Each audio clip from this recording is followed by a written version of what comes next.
2艘两栖突击舰已经到了红海，也就是阿拉伯海那边的外海，准备要进入荷姆兹海峡。每一艘都可以搭载2500名陆战队。如果今天赫克塞斯收到川普的一声令下说谈判失败，打最终的目标就是哈克尔岛，那这个岛打下来之后，也是一场噩梦的开始，就等于宣示美国力量进入这边。那你真的有地面部队上去，伊朗本土你是不是要去攻？你现在的航空母舰战斗群是不能够支应的，你要有更大的后勤能量。川普在今天上演的这一场他口秀，原因是什么呢？嘴巴喊说要暂缓打伊朗，达到5天。那为什么要这么做？是为了要来救救经济，包括了股市跟油价。民调吗？还是他另有打算？川普现在正在等的是他的两栖舰，还有5000名的陆战队，准备对伊朗发动下一波总攻击。更大的攻击可能是哪一个呢？今天我们一起来关心。我们先来看到最新，川普23日在他的社群上面再放话了。他说，过去2天呢，美国跟伊朗之间进行了一个非常良好、富有成效的对话。本周呢，我们会继续的讨论。并且他说了，接下来会暂缓对伊朗的发电厂跟它的能源基础设施的攻击，都会停止，达到5天的时间。但是他最后再补了一句说，这个还是最后得取决于整场的会议跟讨论是否达到成功。这个消息一出，看起来是不是美国就不打伊朗了呢？激励了包括我们来看到油价跟这个金融市场的反应，油价是立刻暴跌，幅度超过了13%，油价每桶正式跌回了$100以下。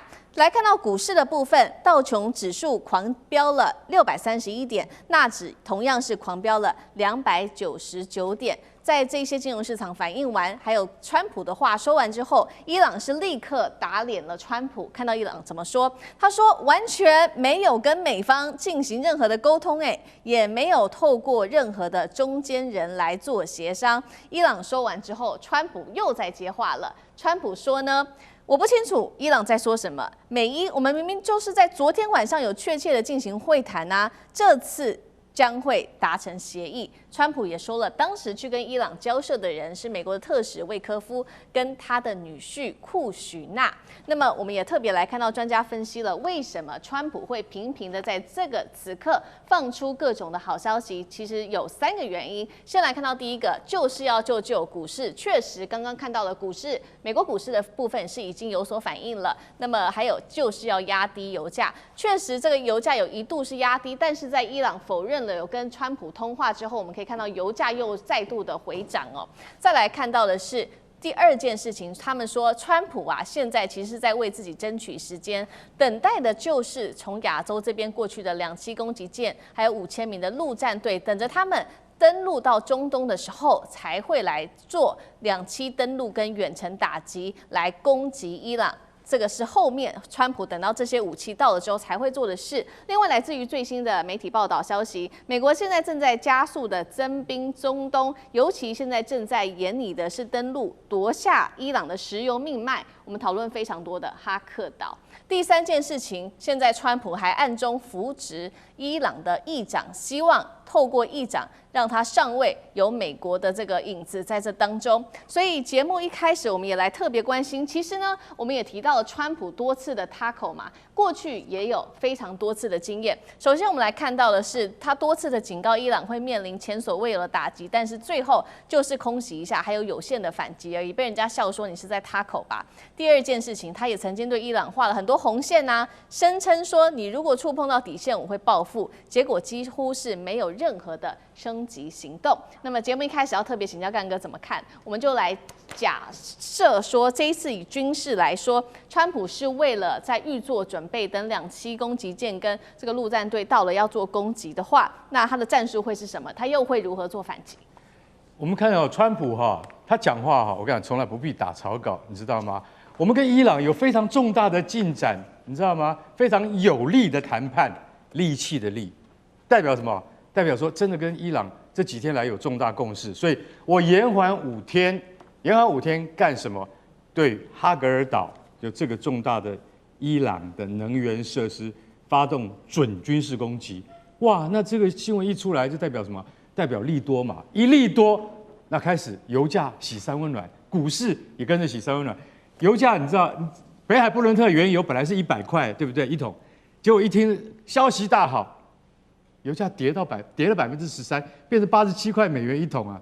结果有一个人跑出来，叫做卡利巴夫。卡利巴夫是谁？伊朗国会议长，也就是川普口中现在最有可能会取代啊，就是说这个不管是哈米尼的儿子不能够真的亲自主持的话，可能是卡利巴夫会出来，他就一头雾水，跟半岛电视台记者说：“你在说什么？我们哪里有跟川普有任何谈判，对不对？他是自己在编故事吗？对不对？”他说：“绝对不可能的，伊朗还是要进行这个伟大的报复。”他一讲。油价又回去了，你知道，又跑回100块美元去了。所以我们看这个，你会觉得说，这个是真正的民生经济，在川普的嘴巴里面变成一场儿戏，你就会觉得这个人讲话完全没有信用。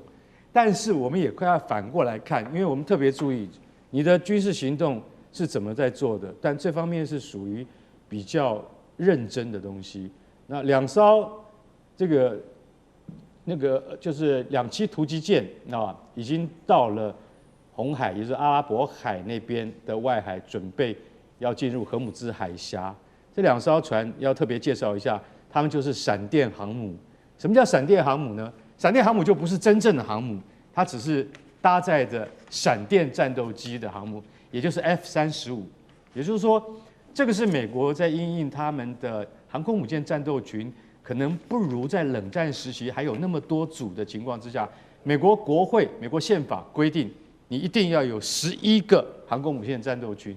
可是现在还没有了，它只剩下10个，因为尼米兹号要退役，福特号还上不来，所以说他们就把规模以及排水量比较小的闪电航母，它搭载了 F-35战斗机之后，它不但可以自卫，它还能够攻击。本来2栖攻击舰的作用不是这个。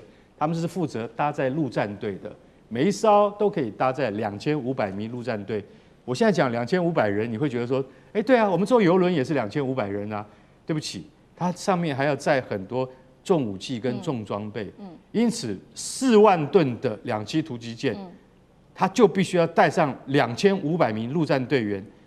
它是一个非常非常紧致的设计，它还要载战斗机，它还要载油料。它还要载飞弹，所以说这2艘分别是黄蜂级的全狮号以及那个美利坚级的迪利波里号，这2艘最新的闪电航母已经到达那个，就是说它的前进部署的预置点的话，就是如果今天赫克塞斯在收到川普的一声令下说谈判失败打，你就要往前了。往前的话，你最终的目标就是哈克尔岛。就是哈克尔岛，对，那这个岛打下来之后，可能也是一场噩梦的开始。为什么？你打下来之后，你就在伊朗飞弹的范围射程之内了，他就可以直接对付你。为什么？因为哈克尔岛距离伊朗才30多公里而已，很近。如果他今天前线部署的话，你就必须要先用闪电航母上面的战斗机去把沿岸可能威胁你的这些飞弹设施先给摧毁。所以到时候它的战争就会变成说，你就真的进入了伊朗本土的战争了。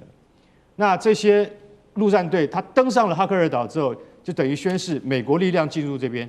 那你真的有地面部队上去就代表你可能要再上去伊朗本土，你是不是要去攻？那对不起，你现在的航空母舰战斗群是不能够支应的，你要有更大的后勤能量。那现在盟邦都不愿意帮忙的情况之下，川普要从本土再调船团去支援，所以川普一直没有下定决心的原因就是说，那个就是进占本土的准备。你有这种后勤支援吗？现在看完全没有，你没有滚装货轮，你没有大型油轮，你没有舰队快速补给舰，没有跟着一起走的话，那这个战争行动会拖得很长。我觉得这个就是我们为什么到现在还在洗三温暖的原因。对，好，所以我们就要看下去，接下来这个5天之后，川普是不是真的会攻进去？那如果攻进去，就是哈克岛，等于也进入到伊朗的本土，这是付出的代价是会非常大的。那同样的问题，请教大使又怎么看？为什么川普说快达成协议，结果伊朗又打脸？他是为了就是救经济，所谓的包括股市啊跟油价，他希望压低，还是他真的在准备接下来要来进行更猛烈的攻击？川普通常都是要价很高。哎，他那个话讲的都很狠，就因为讲的太狠，就无法实现。最后到最后他自己要找一个时间下台。而且他喜欢用这种时间压力，只有2天，对。可是他玩得很纯熟，他谈判技巧真的很纯熟。时候到了说，我再延5天，5天以后呢，他说再延2天。所以川普他口是有名的，那因为他什么事情都从谈判的角度来看，他从谈判的角度来看，他会觉得自己很聪明，对我这个唬你一下，搞不好我就达到目的了，你搞不好就屈服了。我最后这个艾迪美敦输下来，你说对方想一想说，算了，我就让步了。搞不好就赌赢呢，那没有赌赢，他看也不行的话，油价又上来的话，他这一招是蛮高的再延5天，对不对？所以他这个人家叫什么？这个有的是叫什么脑啊？他这个脑，他叫谈判脑。谈判脑，事实上的话，用一个最高统帅一直用谈判方式来处理问题的话，太片面了，就会变成大家都感觉到你讲话没信用。谈判基本上就是诡计百出，也不讲实话，那都全讲策略。可是你做一个美国总统的话，你如果老是做这种决定的话，你就威信尽失，威信尽失。那现在他这个可以看得出来，他一定是取乎上得乎中，最后呢拿不到的话也就算了，对。比如说遇到强的，最重要的就是跟中国大陆的贸易谈判嘛，对。他给你停战1年，最后说还要再停战1年。对。然后呢，你降，我们大家都降税，本来120%，给你降到现在50几%，他可以退的。川普作为一个这个所谓的谈判脑的美国总统，他是有很多退的这个空间的。所以你会发觉大家都很紧张，只有他老兄一个人老神在在，因为现在刀抵着你，对不对？我也可以现在搞的事情闹大，对不对？我的刀收起来不抵了嘛。对，我打你，我最后我也可以不打。对他，我想他的智商应该在莫迪之上。莫迪先生打败仗还可以说全国放假10天庆祝胜利，那川普智商绝对比他高所以川普有收的空间，他也有收的把握。所以我觉得现在这个部分应该是一种怎么讲呢？最后通牒，然后呢展开谈判。那伊朗是被耍了，伊朗说你根本还没有开始跟我谈，你就说已经谈了。那川普讲说，打仗谁说要跟你讲实话的？对，欺骗你，我为了国家利益欺骗你，为了打仗欺骗你，天经地义。这个是他的思维方式。所以我觉得现在伊朗也不会放弃这个机会，伊朗也会谈，也会谈。那谈打谈，边谈边打，那是常态。可是我觉得就变成现在双方都觉得有机会谈的话，搞不好5天以后真的川普就说宣布胜利以后然后呢收兵。是。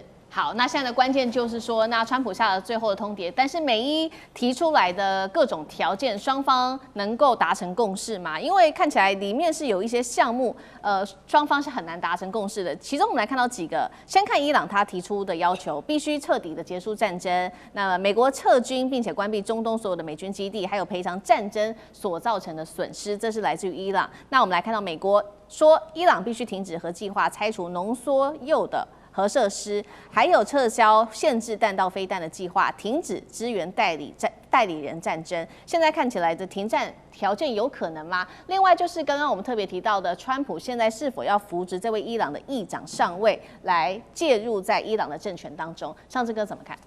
首先我们看这个整理出的伊朗提出的条件跟美国提出的条件，大家不要误会了，觉得好像大家真的已经提出条件在谈，没有的。伊朗每一天其实都有记者会。这都是过去历来，因为每一天都有记者在问伊朗现在的这个外长，还有包括开记者会当中负责的那个领导人，问他们说，到底现在是什么样的条件才能停战？所以我们现在看到这个条件，不是他们现在跟美国谈这个条件是历来在问的时候，比如说我们现在前3项。这是更早之前，很早以前就已经提出来的，所以大家不要误会，这只是说过去记者在问的里头。因为记者有个最新消息是什么？英国《泰晤士报》在我们录影前的1个小时才刚刚才讲说，川普真的是已经有在谈吗？伊朗在谈吗？《泰晤士报》说没有的。说现在能够代表川普去谈的就只有一个人，就是魏克夫。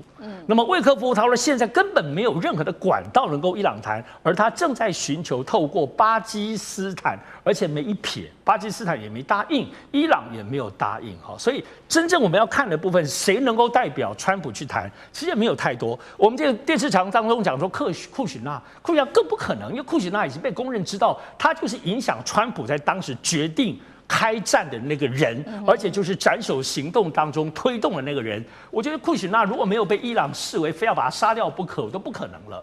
而且我觉得必须要来看，为什么我觉得可能性很低，尤其在伊朗。首先，我们现在在台湾感受到的，或者在亚洲感受到的，主要都是欧美。台湾自己没有派记者这次去中东采访，一个都没有。所以我们都在欧美媒体都觉得是川普的这个节奏，川普的起伏，我们跟着他起跳。可是你真正来盘点，理性来盘点，到这一次来看，伊朗是什么？伊朗是人家的哈梅尼，是他的政教领袖，他们的神他们的神被杀了，被斩首，整个伊朗被斩首了50几个以上的所有的领导人包括先前最新的拉里贾尼，而且最近其实国外媒体都说，拉里如果真的要跟伊朗谈，其实拉里贾尼有可能，因为他跟美国打交道已经几十年了，他在这个外交各方面来讲，而且他在整个伊朗当中算是比较改革派的，结果你把拉里贾尼也把人家斩首了，对，所以首先第一个斩首行动不是我们在想到死了就算了，人家那个是深仇大恨。我看现在包括半岛电视台里头，现在每隔几天，每隔40天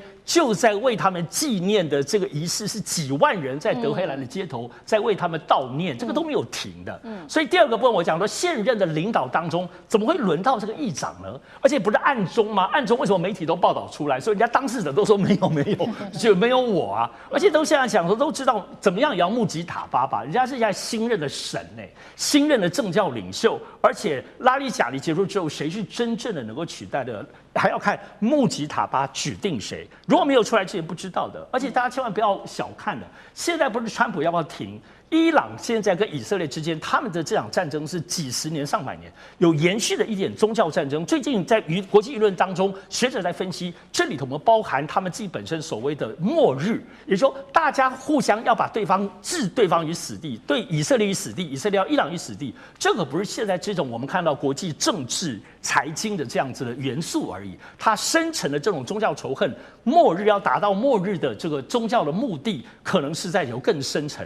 这些加起来，你觉得可能会轻易就谈，很可能轻易就5天之内就可以谈完吗？这场战争打到现在，梅以可以说是赔了夫人又折兵，而且呢，川普打伊朗现在损失已经超过他原本的想象了。美国跟以色列会不会撑不住呢？因为伊朗现在放话了，他说不再对话，而且不停战，绝对会打到底。今天3个火线话题，我们等一下请三位来宾来特别帮我们做解答。首先来看到目前到开战为止，美军的最新战损包括了11架的 MQ9 死神无人机，3架的 F-15被打下来，美军的伤亡也不断的在飙升。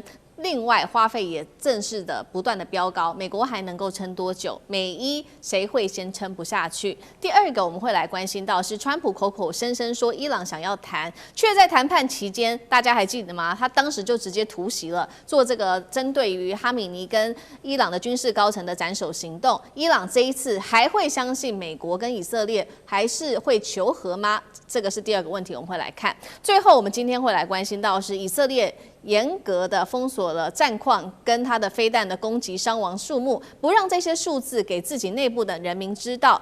外长也说了，他说不会再打了无休止的这场战争。以色列到底还能够撑多久？为什么要封锁这一些资讯呢？今天就这些议题，我们会一起来做关心。好，来看到目前美军的战损，除了刚刚我们特别提到的这一系列的武器之外，美军它已经发射了超过2000枚的飞弹。现在来看到花费的部分，56亿美元换算新台币是1780亿新台币的一个高额的金额。那么因为这个高额的战损，迫使川普最新也在拟定了，接下来还会追加达到了数百亿美元的这个军事上面的预算。再来看到美军的伤亡人数，现在目前为止是有7名美军伤亡。阵亡，再来看到是140位的美军受伤，当中还有8个人是伤势严重。那这个消息传出来之后，激起了美国民众的怒火，他们要求并且联署说，川普你也让你的儿子上战场去打仗好了。所以呢，在这样子的情况之下，对于美国来说，其实面临非常大的压力，美伊谁会先撑不住？岳老师怎么看？我跟你讲啊，这个川普自己就没当过兵啊，川普经过越战时间就逃过兵，现在他那个拜伦那个儿子啊，长得210公分的，那刚好当兵。啊，这个确实是，我觉得的话，现在已经有60万人联署，我过2天的话，也很容易就超过600万。为什么呢？因为你要发动战争的时候啊，你就觉得战争是正义的嘛。如果是不正义的话呢，你就不敢继续打下去嘛。如果是正义的话，你叫你儿子先上啊，最好你儿子说带着棺材送回来，对不对？那大家可以了解到，川普爱他的儿子比爱过一切啊，对不对？但是我跟你讲哈，这件事情啊，你问我来讲啊，这个美国跟伊朗谁会先撑不下去啊？我先强调，如果你用了“撑”这个字啊。伊朗首先第一个，这是美国偷袭啊！美国基本上在谈判，像那个盖达的那个外交部长讲说，我到现在都搞不清楚，我们谈得好好的、啊，对不对？本来3月3号要在维也纳谈这个有关于核能的问题啊，那就美国突然就发动了攻击。那这个突然发动攻击的话呢，那接下来的话呢，那个哈梅尼啊，他也不是被刺杀，他也不是被暗杀，他是被骗杀。那哈梅尼是个很重要的角色，有哈梅尼在的话呢，就告诉伊朗说你们不能乱动。他一下死了以后，哇，乱丢啊！好，我现在要强调啊，这场战争的话呢，美国撑不下去的主要原因啊，就是川普本身非常严重。第一个就是太贵了啊，这个战争，因为美国的战争的费用超过一般国家，美国的军火就贵，美国的人事支出就贵，还有美国任何事情，资本主义国家什么都靠钱来，这个钱的事情就是非常贵。然后第二个的话呢，这个川普本身在国际跟在国内的声望都非常低。我真的这几天我看了脱口秀，看到美国重要的人物，就连奥巴马都跑出来说，美国这样子搞下去真是没有希望。我从来没有见过美国的过去的总统会说现任的总统基本上会将这个国家带进没有希望的境地。然后第三点的话呢，我觉得最严重的一个问题就是美国真的输不起，美国实在输不起，而且川普太需要一场胜仗。为什么呢？因为川普打这个仗的真正的理由啊，理由非常多了，就转移视听啊，那爱泼斯坦的案啊，或者说是炒股票啊，也是可能的。但他真正的是需要在今年的11月份做他的中期选举，然后他认为有这个胜仗以后呢，可以跟大家炫耀一下。结果呢，现在的话呢，伊朗目前为止他的宗教领袖，大家知道哈米尼的被杀的感觉是什么？就像你跑到天主教会里面的梵蒂冈就把他们教宗干掉一样啊！那你剩下的教徒，这基本上是跟你拼了，所以才会出现这种结果。才我们刚刚讲到核武兹海峡，都是鱼死网破，都是不要命了。伊朗人都不活了，但是我们必须要强调一件事情：美国人活得好好的，突然变成战争情况，伊朗人原来就是快活不下去了，现在继续有可能更活不下去，没什么差别啊！你要了解这个情况，相对于伊朗现在士气奇盛无比。光是这个哈米尼的儿子能够当选这个最高的宗教领袖啊，这个阿亚托拉的这个大阿亚托拉，他没有这个身份，却能够接这个宗教领袖的位置，也足以证明说，现在伊朗非常需要一个强而有力的人，那对抗一个塔口的川普，也从头到尾。你看，你刚刚这边讲到说，哎呀，他讲说伊朗有人要跟我们谈，任何想要跟川普谈的人，马上就会在伊朗被批评，搞不好被暗杀。你这种情况怎么谈呢？对吧？他们气得不得了。对，确实，所以说现在川普他非常的需要这一场胜仗，那他也说他要停战，但是现在重点来了，接下来是发球权、主动权是在伊朗这边吗？但是目前为止，伊朗都说他不愿意停战。我们也来看看川普这几天他的说辞反反复复的原因又是什么？他一下说战争很快结束，结果又跳票，分析就是说呢，他没有料到伊朗会强烈的反击，也没有停战的借口，让他自己陷入两难。因为你看到川普说伊朗，他说。我听说他们非常想谈，又改口说可能想谈，但是伊朗的态度，我们现在看到非常多的这个长官，不管是国会议员、总统到革命卫队，都说谈判不再是选项，还放话说飞弹仍在发射，打多久就打多久。以色列呢？以色列最近也突然间态度放缓了，他的外长是这样说的，他说不寻求和伊朗进行这一场无休止的战争，并且说接下来会跟美国多做一些沟通，多做一些协调，看看怎么让这一场战可以停下来。干哥怎么看？伊朗还会这一次愿意跟川普谈，甚至信川普说他愿意谈吗？这整件事情都是尼坦雅胡在里面搞鬼。我今天坦白讲一句，川普会下这么大的决心，跟他自己本身的利益有关系，就是犹太人在美国的影响力。那所以说，尼坦雅胡拉着他，然后他今天终于在2月28号发动了这个攻击。我今天讲一句实在话，是出人意表。为什么？我们正在不是日内瓦，维也纳，我们正在维也纳要谈的不是吗？结果你来斩首了我们的最高统治者哈米尼，那是什么意思？其实大家都吓一跳，大家都不认为那一天会发生这个事情，就大家都在那等于是台湾的放假的时候，出了这么大一条新闻，跌破所有人的眼镜。美国人也是准备放假的时候啊，所以大家就晓得说这个里面有蹊跷。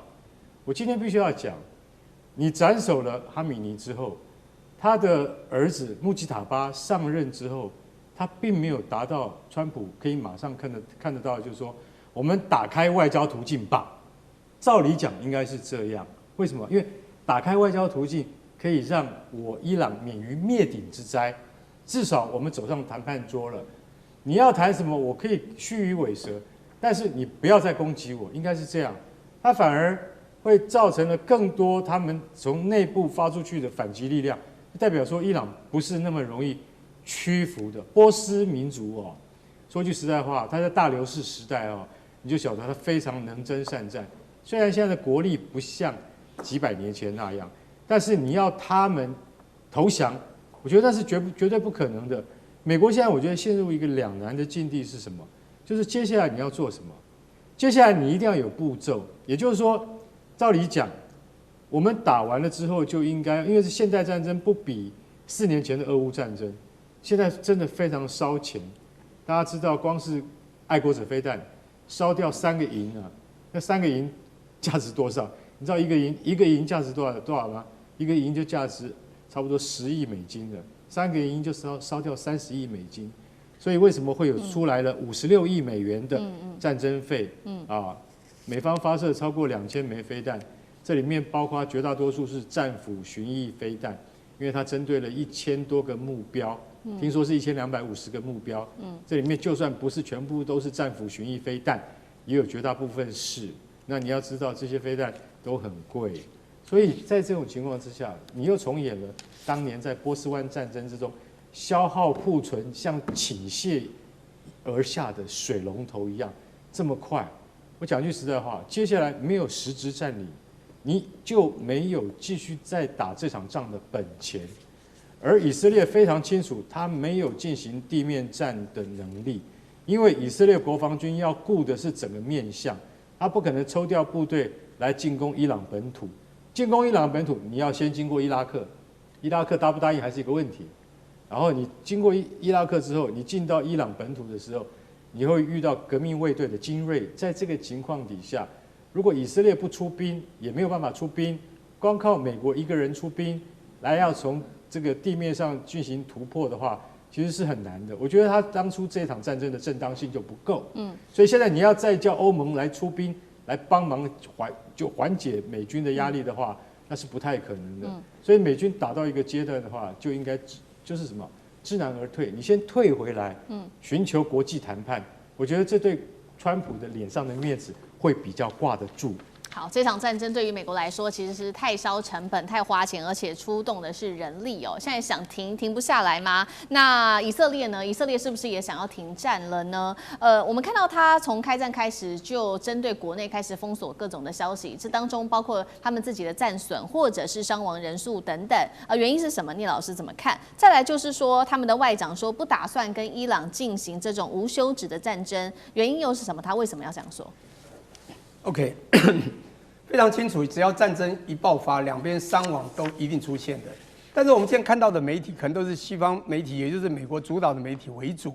尤其这个川普这么自豪的川普，他的话语呢是非常之自豪，他所报的东西都是对方死多少人，被我打掉多少人，首领被我炸了，这个多少都被我打，他永远是这种话语，好像自己都没有受过任何伤。可是我们都很清楚，美国自己不管在战力上的消耗，不然人员的死伤都已经发生了，但是他还是不能认输，你知道吗？他就是不认。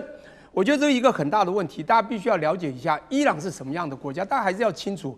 从这基鲁士大帝在这个西元前500到300年之前建立到跨欧亚非这个的帝国之后，其实这个国家是有很强烈的民族性的，而且我们要知道，自古至今会战争就是一个政治的对立，以及一个宗教的完全的不符。就会产生宗教和政治的战争，而宗教战争是一个非常激烈的，会产生非常激烈的形式。这位很自信的伊朗人呢，自从波斯帝国到现在哈，其实这个国家第一，你先去了解它国土大，以色列国土小，那差异这么大，当然在武器的这个精良上，它各有优缺。有一个伊朗以攻为主，以色列可能以防为主。但你要知道，以色列伊朗够大，它的军事实力并不差。第二，这个国家不弱之外呢，它的力量也不弱。我有伊朗的这个好朋友啊，就叫阿萨的，在美国做生意，他跟着我跑了。其实他从1979年开始，这个伊朗跟美国开始有点不好之后啊，他跟我住在美国人家，他常来的时候呢，他被美国人用不喜欢的眼光告诉我不要跟他交往的时候，其实他心里是蛮难过的。他们并没有那么仇恨美国，可是美国就是就是因为他们觉得，比如现在川普要伊朗做的事情，伊朗不听话，其实在谈判桌上他一定感觉到不听话，他就想打。所以川普太自信、太自以为是，他忽略掉伊朗也是一个国土不小、国力不差的一个国家。还有更重要，我还是要强调，我跟你讲，你刚刚说，他为什么讲说啊，我们可能不打算跟伊朗的无止这个战争，是因为如果你一开始觉得你一定打赢，像川普觉得他100%打赢，还1天4天就打赢，他最后发现这个消耗战他一定会打很久，而且你要打赢是不是第一次接触的表面战，而是后面的后勤。以及你要预估未来你的后勤所有的资源，还有未来你要去评估、去分析啊，去这个 analyze 你未来到底会赢多少。当你分析到你未来输的几率比较大的时候，你会不会怕？因此，我觉得以色列他一定感觉他国土也小，他的所有的这个我讲军事的一些武器啊，一些的量数也比较弱。当然，他要靠美国，美国自己都发现，他现在美国其实已经敌对了，怎么在形象上敌对太多的国家。他将来还有很多他要准备要为未来要预备的东西，但是他今天被打到消耗战到这样的情况之后，他一定会怕。因此，不止以色列撑不住，我觉得美国现在也担心。还是一句话，这个非常自豪的这个川普，你会发觉他讲了太多的话了。他这次说啊，你看我打的，你看他打很惨，他重建需要10年。哦，那开始呢又讲说，你看我已经斩首，所有首领都被怎么样了，一直报对方的伤亡。那还是一句话，我觉得伊朗现在有点疯狂感激，最重要的原因就是他们的我刚刚讲的神权主义、神权精神是存在的。这神权主义加上他的民族主义，也就是不弱的这个国力的民族主义，他们的反击之后会造成对方害怕。就像台湾一个庙宇里面，假如养了非常多类似八家将这样的一些兄弟，可是有一个有钱人很霸主很厉害的人，就说你再干嘛我就把你怎么样。结果后来呢，他说你们都不听话，我就把你的这个庙主啊，这个就把他砍了。结果那八将火大，你知道吗？全部出来要反攻了。我觉得现在伊朗有这样的一个精神，他们的神权主义是非常强的。因此呢，现在川普说：“哎呀，好了，差不多了，应该停了。”就伊朗说：“对不起，对不起啊，我不想停。”这个故事就好玩了。观众朋友，今天节目一开始，我们赶快来关心到中东。现在伊朗开枪，美军啊，你再敢进攻的话，我们就会酿成一种重大的灾害。会造成4000人死亡。另外，我们会看到各种的武器寄出来了，不管是核设施、美国的航母、伊朗的水雷，全部端上桌。美伊战争进入倒数了吗？今天一起来做关心3个火线话题。今天我们会请来宾来帮我们做解答。先来看到是美军他的这个伊朗说他已经取得美军他的专地的炸弹的残骸，并且他可以针对这一种专地炸弹来进行逆向工程，会成功吗？如果真的成功的话，美国未来还能够成功打击伊朗的核设施吗？第二件事情来看到是伊朗直接呛美军了，说你再对我们进行攻击的话，会对你们造成数千人伤亡的惨剧。另一方面，美国现在同步的正在撤侨跟部署飞弹的防御，中东进入开战倒数。最后我们来看到是美军最新祭出它的电子战机，这个是EA-37B 的电子战机，再加上伊朗现在分散它的飞弹，准备封锁荷姆兹海峡吗？双方谁会先祭出第一击？今天就这些议题，我们会一起来做关心。这是来自于伊朗的最高领袖哈米尼，他在9日发表在全国的电视演说。哈米尼特别回顾到了当时在1979年的伊斯兰革命，而他也指控了在过去的40年来，不管是西方国家，不管是美国，始终都想要控制住伊朗。那么希望这一次伊朗人民能够展现意志，来一起挫败敌人。伊朗的国会议员更是直接呛美国，只要川普你再走错一步，美军会付出3000人到4000人的一个阵亡代价。政治讯号已经寄出了，伊朗上面的军事准备也已经列出来了。不管是刚刚特别提到的专地炸弹，也就是去年美军他寄出针对伊朗的核设施寄出的这个专地炸弹，现在说呢，还有一些核设施没有被完全的引爆，有一些残骸，伊朗可以取得这些残骸，并且进行逆向工程吗？另外就是在军事上面，伊朗现在对外公开了这一款我们在照片上看到的远程的导引海上水雷装备，号称能够呢对这些大型的军舰造成致命的威胁。特别重要的目标之一就是美国的林肯号航母。以色列的情报单位更是担心伊朗的飞弹哦，特别指出说，伊朗现在把它的部分的飞弹都已经移到东部或者是山区部分来做分散部署。如果说以色列或美国没有办法先发制的话，那么他认为伊朗的库存导弹可能会恢复到2000枚，也就是回到跟去年遭到攻击前的战力规模是非常强大的。所以节目一开始，我们先特别请教华干哥怎么看刚刚特别提到的这个专地炸弹，伊朗如果进行所谓的逆向工程，那接下来美国对于伊朗它的核设施攻击还具有威胁力吗？就另外就是刚刚特别提到的这一款这个水雷，伊朗它寄出的这一款水雷能够封锁荷姆兹海峡，飞弹的话能够报复美军的中东基地吗？那么美军承受得住吗？干哥怎么看？好 ，OK， 好，我们要特别要解释一下 GBU-57啊，巨型钻地弹，大家都知道，在去年6月的时候，由美国的 B-2 轰炸机携带，然后大家要知道这一种这个钻地弹，它重达14吨级啊，14吨级是非常重的炸弹。坦白讲一句，一定要有轰炸机来携带。一般的战斗机，大家所熟知的啊，这个 F-16、F-15啊、F-14啊等等都没有办法带，它带不动，它太大了。那这14吨级的这个炸弹呢，它光弹头就2吨，非常的重。所以说它为什么叫钻地弹？也就是它以高速的动能，还带着弹头，它冲下去的速度大约是6倍音速，然后而且它能够瓦解最厚的钢筋混凝土掩体，然后而且这次他们不管在伊斯法罕啊等等啊这些伊朗的核设施、高速离心机运转的那些地下工厂，去直接攻击5万多台离心机，所以当时美国的卫星有传回，因为说句实在话，卫星所传回来的照片，终究没有办法可以很明确的去检视地下工厂的战果是如何，都需要靠当地的什么间谍，也就是跟中情局同步的这些间谍啊，所以这些间谍当然他们都是伊朗当地人，传回来的结果就是有一些传闻说 GBU-57有部分的那个弹药是没有引爆的，也就是说，其实不可能有部分，就是1枚没有引爆啊，1整枚没有引爆。可是现在我们再来讲重点说，它可不可能可以成为逆向工程的工具？其实我今天说一句实在话 ，GBU-57它还是传统炸弹，也就是说它没有任何的太高深的技术机密可言。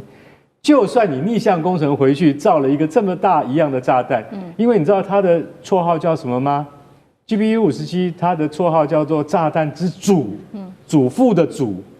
然后呢，俄罗斯有最接近它的叫炸弹之父，因为这个 GBU-57发展出来之后呢，它就盖过了炸弹之父，就是盖过了俄罗斯的炸弹之父，变成了祖。为什么？因为它是炸弹之父的3倍破坏力。这么简单。所以你说在现在这个炸弹之祖有1整枚没有这个引爆，然后被逆向回去。好，我现在来问各位一个技术问题，就是说，你要逆向回去之后，然后用什么来携带它？回到我刚刚所讲的，它有投射工具，对，你要有东西来带它，你要有那么大的轰炸机来带它，战斗机带不动，而伊朗没有，全世界都没有办法携带这种炸弹，除了俄罗斯跟美国这2个国家以外，我们大陆的轰6是一样带不动的，为什么？太大颗了，所以很明显的，你去逆向工程回去是没有意义的。好，我现在简单解释一下 ，GBU-57它是没有办法这个简单这个逆向回去，然后还有一个是叫伊朗远程导引海上水雷，这个是要对付谁？对付林肯号航空母舰。通常这一枚水雷如果布放在荷姆兹海峡的正确的地点的话，可以把林肯号的那个船底炸出一个大洞，炸不成，但是会使它完全丧失行动力。只要达到完全让它丧失行动力跟作战能力的话，目的就完成了。但是问题是，像这样子的这个武器也是一样，需要有人操控。是，它不是无人机，它也不是无人艇。那你伊朗革命卫队海军要派人去在旁边顾着它，导引它，它可能可以跑20公里、30公里，但是顾着它的人会先被美军消灭。所以这就是一个最大的问题。就远程导引水雷，就有点像美国的那个智慧型水雷是一样的东西。但是伊朗它又有它自己的技术去发展出可以布放得更遥远，让这个如果说你林肯号不小心进到荷姆斯海峡，触及了这枚水雷被引爆的话，它就丧失了行动力。所以如果开战的话，伊朗一定会布放很多这种水雷。美国也不是傻瓜，他会现在在收集很多情报。所以这一出海上的对峙很值得继续看下去。好，现在看起来对于美国来说，伊朗的水雷可能就具备有一定的威慑力。那同样的问题，介大使又怎么看？其实荷姆斯海峡的会不会被封锁啊？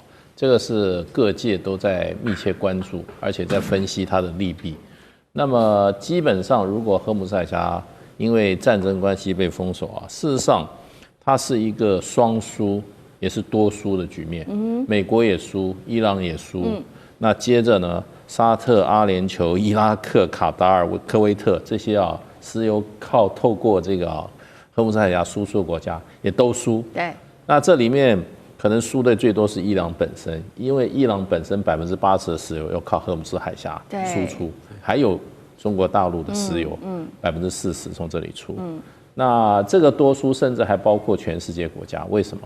因为这里每天通过的石油的量是全球的供应量的20%到30%，所以所有专家的估计就是说，荷姆斯海峡如果被封锁，这个国际的油价会在很短一段时间就骤升到150到200美元一桶，那是现在的几乎是2倍，所以这个是牵一发动全身的非常非常严重的事情。所以呢，因为伊朗本身也是输家，所以呢，这个会不会真正造成伊朗真正全面的这个封锁？这个是可能性是不太高。不过，这种所谓中间做法，而不是全面性的做法，中间性做法或者说是战术性的做法，还是很可能发生。就是怎么样？就是骚扰，就是什么呢？就是没收1-2艘船，或者造成一些军事的紧张，可是不是全面封锁跟全面开打，这样一样会造成一些军事上或政治上效果，因为它会立刻造成怎么样？这个荷姆斯海峡的这个海运的这个保险费会立刻提高，这个提高以后，我就说就多输了。沙特、阿联酋、伊拉克、卡达、科威特就会出来施压了。他们就会真正的，包括中国大陆，就会真正的会插手这件事情。那插手是什么呢？就是斡旋，就是出来调解。那现在美国事实上对于这个伊朗，我认为在做的任何的措施，基本上是政治目标，目前高过于军事目标。军事是一个达成政治目标的手段。那政治目标是什么呢？有2个，一个就是再度造成伊朗内部的动乱。让这个反对者能够再上街头。第2个呢，就是伊朗的经济崩溃，因为这种长期的军事压力会造成2个效果。第一个，外资不太敢进去了；第2个，伊朗本国的有钱人的钱可能要往外跑。那这个对经济上来讲，已经饱受通货膨胀，这个还有货币贬值的伊朗来讲，是雪上加霜。所以我认为美国基本上这个压力不会短期取消，而且还在增加。那会不会真正动武呢？那一定是美国要确保它的损失是在最少的情况下，它才会动武。那么这种就是远程精准打击。那所以远程精准打击的话，什么时候要用？可能是美国觉得政治目的没有办法达成，那就丢几颗炸弹就走人了。好。所以这一场战争看起来会打一个比较长久、一个持久的一个焦灼战。那美国目的让伊朗内部政治上面动荡，那也要压垮伊朗内部的经济。那在军事上面，同样我们刚刚讲了很多是伊朗它寄出了哪一些武器嘛？我们来看看那美军呢？美军在最新或者是欧洲国家又有哪些军事的武器来协助以色列？我们来看到美军最新也出现了它的这个 EA-37B 的战略电子战机现身在德国基地，被解读是要大规模瘫痪式作战，所以针对这个作战来预做部署。那美军在中东的20处的基地也完成了它的飞弹防御部署，包括了这个爱国者跟萨德系统。英国则是持续的向中东地区增派空中力量，包括了 F-35跟它的2架空中加油机。五角大厦1英里内的这些披萨店订单暴增250%，现在看起来战事一触即发。美国已经呼吁他的公民赶快撤离伊朗了。接下来他出动他的电子战机的话，目标到底是核设施，还是要瘫痪整个伊朗的作战体系？像这个又怎么看？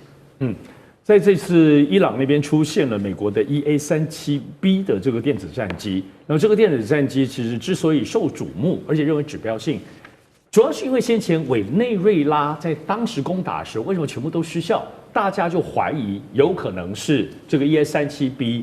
它的这个电子战机当中发挥了它的最高作用，瘫痪了所有的指挥啊，包括雷达灯各方面的系统哦。当然美国没有证实，所以这次出来的时候看起来又是可能这个拿出这个厉害的武器。要知道 EA-37B 它其实在美国现在空军当中是非常非常先进的，2023年交第一架，2024年第2架。它呢算是美国现在在整个建军状况也比较特殊的。怎么说呢？因为美国过去所有的他们最新的东西都自己重做，但是呢，这种电子战机它是改装的，它是把现在全世界有钱人坐的私人飞机的湾流 G550的商务机来改，里面再放入了所有这些电子设备。那它具备了整个可以说最新长程全频段的，所以里面究竟有些什么样的厉害的机器，其实外界都没有办法完全掌握，只知道说一旦它真正的发挥作用的时候，它的电磁干扰能力是可以把所有的指挥、通信，包括网络、包括雷达全部瘫痪。所以这次如果在出来的时候，是不是真的要对伊朗下狠手呢？伊朗的防空系统有没有可能因为这个电子战机最后全部都是空空荡荡，最后美军如入无人之境呢？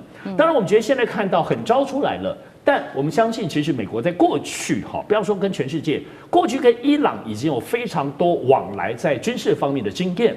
可是我们最后总结来看，美军最后要达到什么目的？究竟是威吓你，瞄准你的核设施，乃至甚至把你的国家领导人部分都干掉，还是取决于他们最后的情报战？对于伊朗本身的情报战，因为有以色列包括美国自己的掌握，但是即使有一个最深远的目标，比如说就把他们整个家族都给扫荡完，把你核设施都破坏完，比如说这最极端的哈。但是在关键时刻之后，人家躲起来，还是要修正。情报战通常有一个目标，但是能够达到什么样的地步，还要就实际的状况。不过我觉得现在对于川普在主导这件事情不太一样的，跟拜登过去民主党不一样，主要是过去是一个政治效应、政治决定的那个东西主导战争，但是现在川普有一些东西思考，怎么说呢？他比较像商人。来都来了，另外的部分就是大批的美军在那边 hold 在那边要花多少钱啊？这要花很多成本的。对于川普来说，花成本就要获得什么？这个是我们现在在思考所有川普主导的国际，包括军事行动或要花钱的行动当中，大家要加一个思路。所以我就认为现在跟伊朗这件事情不太可能会空手而归。其实像刚刚大家讲的，可能真的情报发现没有办法掌握最终极的情报的话，可能还要炸你2下之类的，就表达一下威吓之意。但是如果掌握更多情报，我认为川普跟来都来了，炸一炸也是很有可能。